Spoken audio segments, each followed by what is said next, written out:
anayosema kwa wananchi, au la tutamnyamazisha kwa lazima.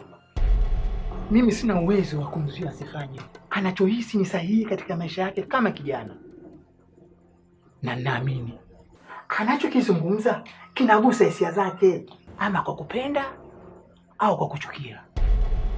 Ila nashukuru kwa kauli zenu za vitisho. Baba kama mtoto na mtoto kama baba, kwa kuwa mmeamua kwa pamoja kuingilia maslahi yetu katika uongozi, basi tutaona. Kwenye uongozi hakuna maslahi ya kiongozi hata siku moja. Eleweni, vijana hawa wanawaona, wanachukizwa hawa, na dawa sio kupambana nao. Dawa ni uadilifu. Kumbe wewe ndio chanzo cha chokochoko za mwanao. Basi tutaona.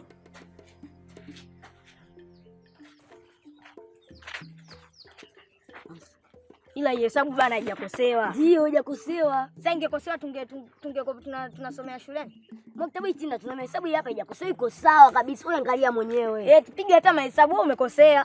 Hesabu imekosewa. Jibu lake sio hili. Kwa hiyo wewe unajua sana kuliko andika kitabu hiki. Wao ni binadamu kama sisi. Wamekosea. Iko sawa, haijakosewa. Wewe angalia mwenyewe hii hapa hesabu. Iko sawa kabisa. Haijakosewa. Hawajakosea. Walioandika ni wasomi kuliko wewe. Ubishi kama umechanjiwa.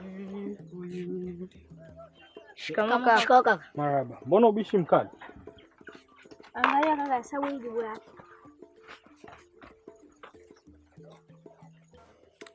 Hesabu hii imekosewa.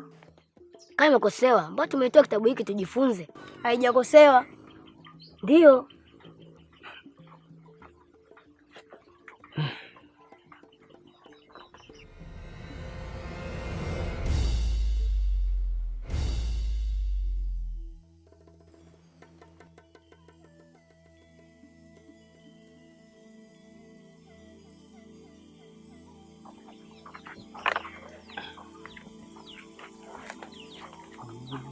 Tuondokeni.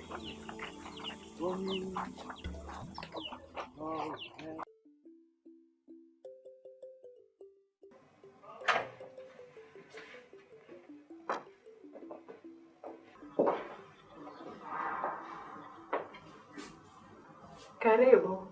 Asante sana. Nimepigiwa simu kuarifiwa kuwa nimechaguliwa kwa ajili ya mahojiano ya pili. Unaitwa nani? Miriam Mfaume.